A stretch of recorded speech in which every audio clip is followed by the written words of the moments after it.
People will pay money for anything. Pride and ego prevents us from making more money. How many people would not do this because they don't want to look stupid or be embarrassed? It doesn't need to be a good idea. It just needs to get people talking. There's the Financial Modeling World Cup, which is a real thing. And then there's Excel Esports. They're selling general admission tickets for $30. They are getting thousands of signups. I think people would pay thousands for that experience, honestly. He has a $7 million a year business repurposing their YouTube tutorials into physical magazine. Insert YouTube video URL. Spit out magazine. What are we doing? Why wouldn't it work for mine?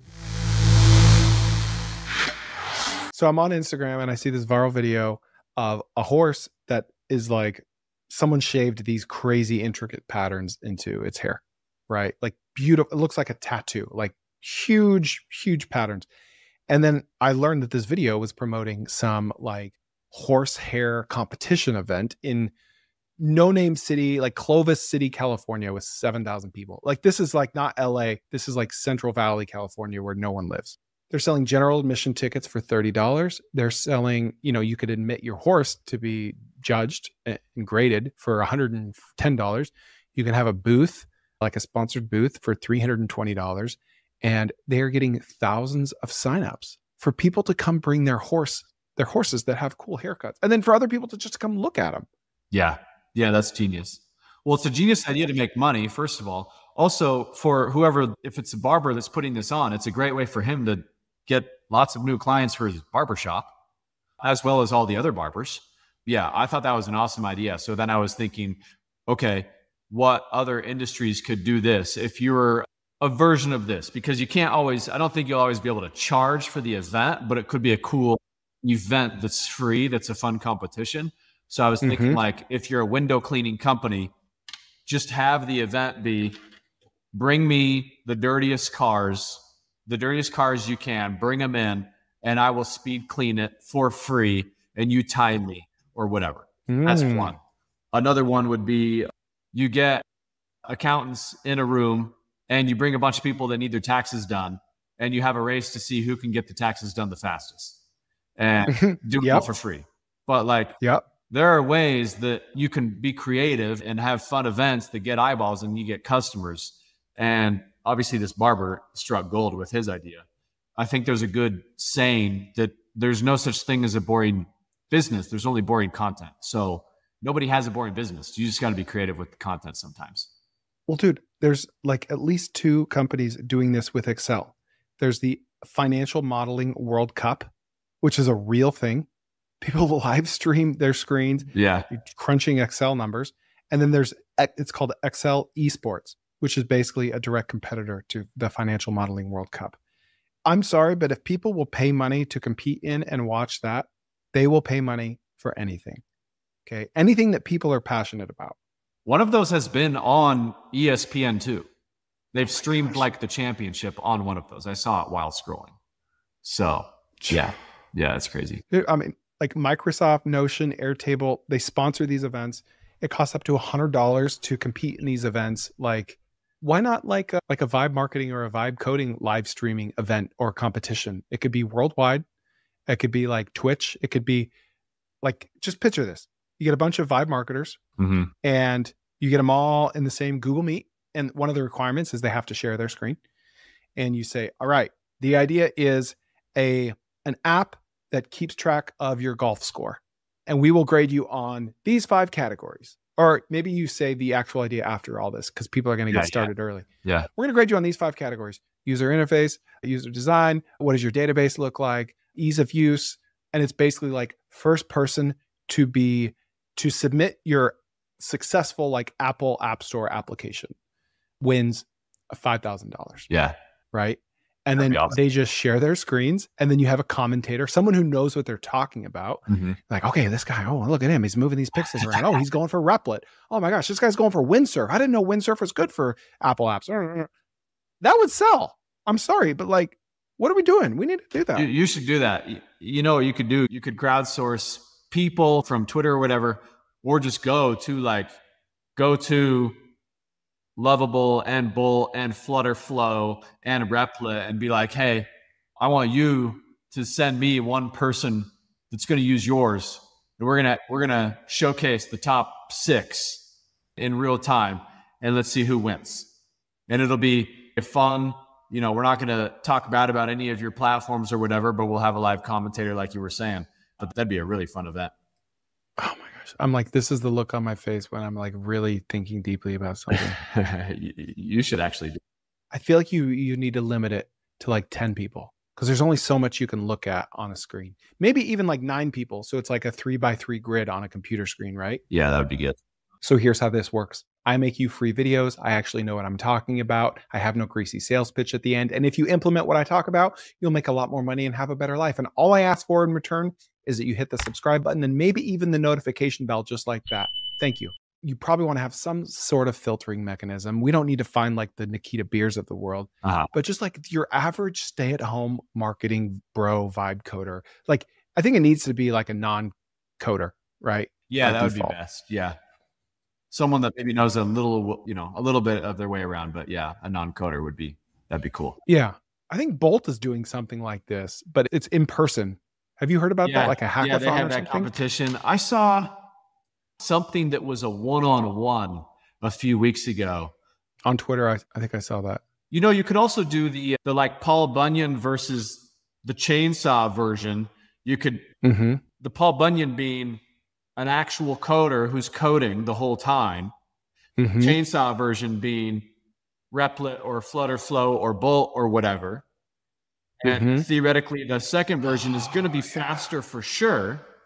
You would assume, but maybe not if the other coder is like really good. But you could basically have an expert coder and then a novice Replit user, one-on-one, who can do the golf score tracker app the fastest and the best. Because maybe, you know, with the expert coder, you would think, oh, their database is going to look better and all that kind of stuff. But maybe the novice Replit user will still get across the finish line way faster. And I don't know, but I think a version of that would be interesting too. I'm just having a very hard time focusing right now. I'm just thinking like, oh, like maybe you don't charge anyone anything to start, but maybe you charge like something very nominal to the 9 coders just so they feel more invested and they're actually going to take it seriously, like 20, 30, 40 bucks, right? As like an entry fee. Okay. You're not trying to make money on this. And then do you think you charge spectators or not? You just make that free. You could almost do the reverse. You could do the AOL strategy. You could say anyone who comes gets this many tokens for free to our X, whatever you are. Yeah. I like the idea of doing it with like a sponsorship from Replit or something, but that's just another level of friction to prevent anyone from launching it, myself included. Then you got to find someone. So like if you want to make some money doing this without having to talk to any decision makers, you could do this. It's like $5 to spectate. And the coders, the vibe marketers, they pay $20 as an entry fee.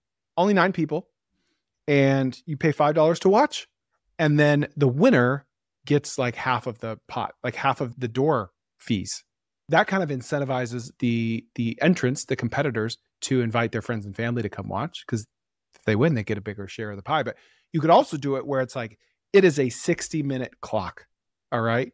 And whoever gets the furthest wins. And so it's graded based on predetermined categories based on how it looks after an hour, whether it's done or not. Yeah, that'd be awesome.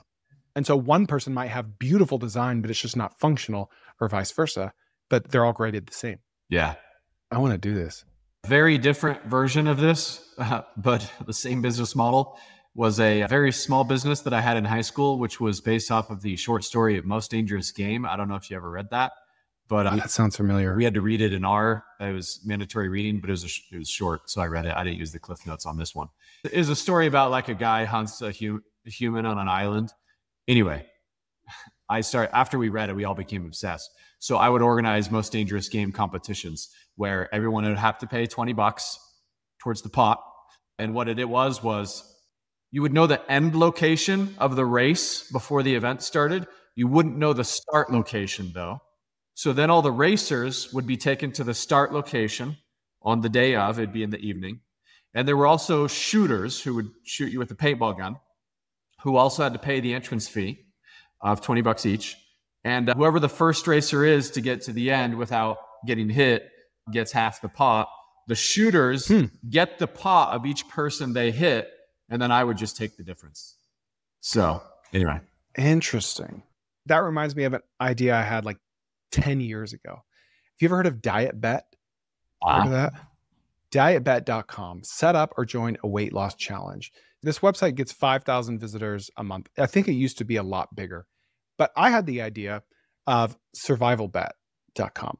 Okay. Because like any dude out there is like in our primal core, morbid. We want to know. Potentially. What's that? This is potentially morbid. Yeah, potentially morbid. Yeah. No, it's like it's more of like who can survive or thrive the best out in the wilderness for a week or whatever. And of course, you've got to sign waivers at the yin yang. You don't want people to sue you if someone gets sick.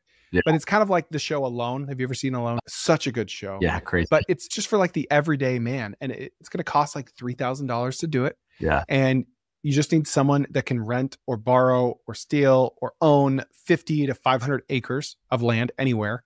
And maybe they go through like a 24-hour crash course of training, how to start fires, and everyone gets the same level of training.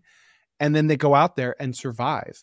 Yeah. And based on like predetermined things, who wins? And maybe you share the prize pot with everyone. But like my dad went to a survival school in Southern Utah when he was like early 20s.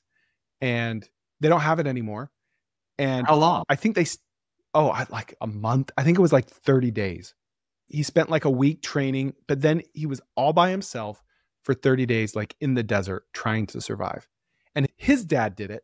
And they said it was like a life-changing experience, like a pivotal moment in their lives. And I just think that like first principles that taps into something that we all want to know, like, how could I do? Like, what would it be like to not have a phone for a month or a week or 3 days in this case? I think someone could do really, really well. It's kind of like a Tough Mudder on steroids, you know? It's a lot of money. It's kind of elite, but it's hard. It's like plays into the do hard things trend, the David Goggins cultures of the world. But as an Eagle Scout myself, the Wilderness Survival Merit Badge was one of my favorite merit badges that I had to get, which you had to last for 24 hours just off of what you could make.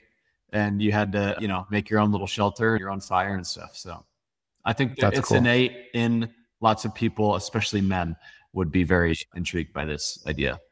I think people would pay thousands for that experience. Yeah. Honestly. Yeah. Well, people pay thousands to get beat up and reamed by Marines. So I know. Don't get me started. Yeah. On the vibe marketing front, I do think that is something that a lot of small businesses, home service companies could and should definitely do. AKA give people a peek behind the curtains of your business, show behind the scenes content. If you're a lawyer and you have a tough case, bleep out the names of the case when you're talking about it, but show you talking to your other lawyers or paralegals or whatever about like a heated conversation about the stance that you think you should take or whatever. That'd be super interesting content. Or I know if you're an accountant and you're running the numbers and you found a really big unlock for one of your clients where they can take advantage of, something to offset their taxes, record your screen and talk through like, this is a common thing that people miss, but I just found it. Here's what I would recommend if I were you. If you have a home-based business, this is what a lot of people forget. Or I don't know. I mean, you can always think of interesting stuff and just do that and show it off. Don't always just show like before and after. Yeah. I have like conversations with business owners all the time and they tell me these crazy stories. And I'm like, that could go viral. Like just you telling that story into the camera, that could go viral. Like it's just people, not everyone has to post content, but if crazy things are happening, then tell the internet about it. Yeah. I got a random off the wall idea for you. Okay. I was not trying to flex, but I was recently featured in the Alabama Alumni Magazine. Tens of people read this, tens of people. Okay. But something very interesting happened. I got an email from a company a few days after it was published, and it's a physical magazine only. And this company is called that'sgreatnews.com.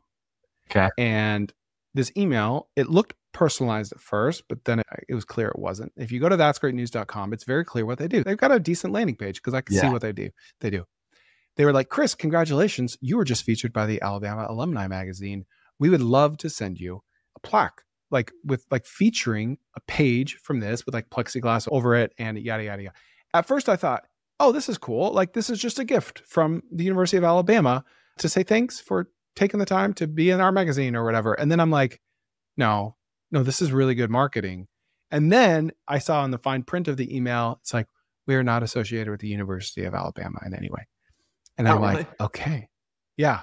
It's just, they just have a feeler out there. And like, I literally don't think that article is anywhere on the internet, but this company must subscribe maybe to all the university alumni magazines. And someone literally goes through and reads them. Chris Koerner Googles my name, finds my email, emails me. They must be doing all that work because they have a high close rate, right? Yeah.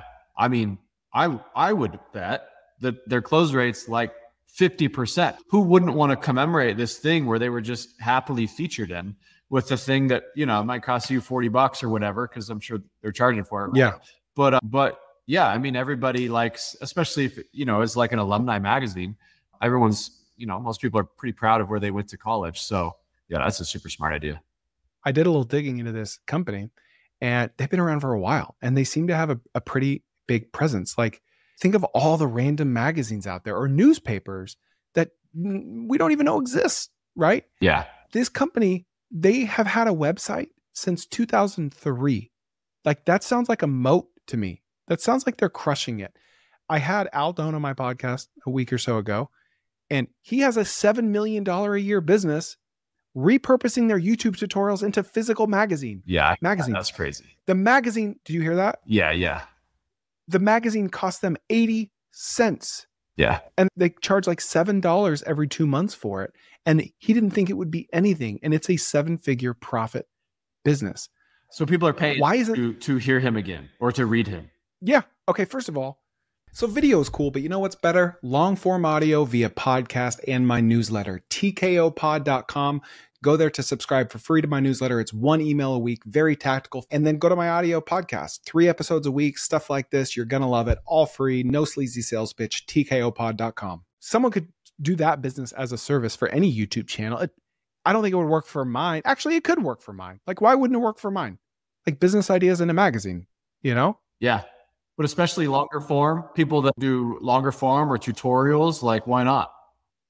Yeah. And like, the more AI takes over, the more we're online, the more we want a physical magazine. Like, I subscribe to Texas Monthly and D Magazine. I don't read them often, but I pay for them. They're sitting 3 feet away from me. It's just cool to sit down on a Sunday afternoon and read a magazine. So there's a guy on Twitter. I don't know how to pronounce his last name, but his first name, the Epic Gardening guy. Kevin Espiritu. Yeah, Kevin. I'm just thinking, like, he and his team make really high quality content. Someone should totally approach him and say, hey, I'll do it.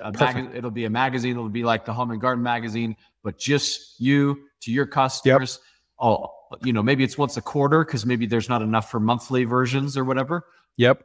And, you'll sell $12 a quarter, and your cost is only going to be $2 to me. We do ask that you promote it according to this schedule, maybe 1 email per week, 1 mid-roll ad per week, but all we take is 20% off the top line. And you plug into existing audiences. I don't think there's any niche off limits for this. Gaming, entertainment, like, I think certain niches would have much higher opt-in rates than others, right? Like, I don't know how many like Mr. Beast recap magazines are going to be sold on a percentage basis, right? But yeah, I think this will work for any niche. Has 4 million YouTube subscribers on one of their several channels. Yes. Yeah. I guarantee you a lot of those people would love, and they have 2 million on Instagram. Those are the only ones I'm going to check right now. A lot of those people would love a quarterly magazine from that brand. And he could incorporate it into his videos. He's like, yeah, on this, not even as an ad, but like in this session, we put an exclusive thing in here, yada, yada, yada. And it's like, oh, wow. Without having to waste like a mid-roll ad spot, he could incorporate it into his current videos. I think someone should do this That's Great News idea for like any online article. Like, who's stopping, like, say you're featured in TechCrunch, right? Why couldn't you print out that article and get it on a physical plaque and mail to you? Why wouldn't you want that? Yeah, that'd be genius. And dude, for either idea, for the That's Great News or for the magazine thing, that could be an app that you build in Replit. It could just be a prompt. Yeah, true. Insert YouTube video URL, spit out magazine. Yeah. What are we doing? Okay, here's one more idea. Let's do it. This is for Nathan, for you fans, Nathan Fielder. He did 4 seasons of that show, crazy marketing ideas. Basically every episode was a marketing class. always tout his degree from some online business college in Canada. Start of each episode, but they're all funny if you haven't watched them. That's a plug for the listeners. Anyway, so like if you're a realtor, make it your pitch on every single Instagram video that you post or TikTok or YouTube or whatever. Make sure everyone knows that you certified there are 0 ghosts in that home. You already exorcised them or whatever, and have the ghost-free guarantee with a little badge. You're going to go viral in your little local market for that and get some PR, and it would just be funny. And guess who's going to stand out from all the other realtors in your area? It's going to be you, because everybody else is the same exact thing. So like, how can you do something weird and funny that's obviously tongue-in-cheek, but yes, can get eyeballs? Dude. Yeah. Here's a thought, the framework that comes to me is like, how much pride and ego prevents us from making more money? Like, how many people would not do this because they don't want to look stupid or be embarrassed? Because everyone's going to think I'm an idiot. They're going to talk about me. You want people to talk about you. The people that matter, the people that know that it's a brilliant marketing stunt will see you as brilliant. Yeah. Here's a stat for you. 45% of people believe in ghosts. 45%. There's your market. Hey, I believe in them. So I would like to know if the house I was buying didn't have them. So yeah, that would be nice. At least not the bad ones. Yeah. I think there's something to that. It could be like a certifying body, right? Yeah. Where like for $10, $20, whatever, you get like a stamp or a digital stamp or a seal of approval or something. Yeah. It's not like we're asking you to go do a TikTok dance in front of the camera. It's just, you're just saying, hey, it's ghost-free guarantee. That's your slogan. Oh, you don't have the GFG? I'm sorry, what was that?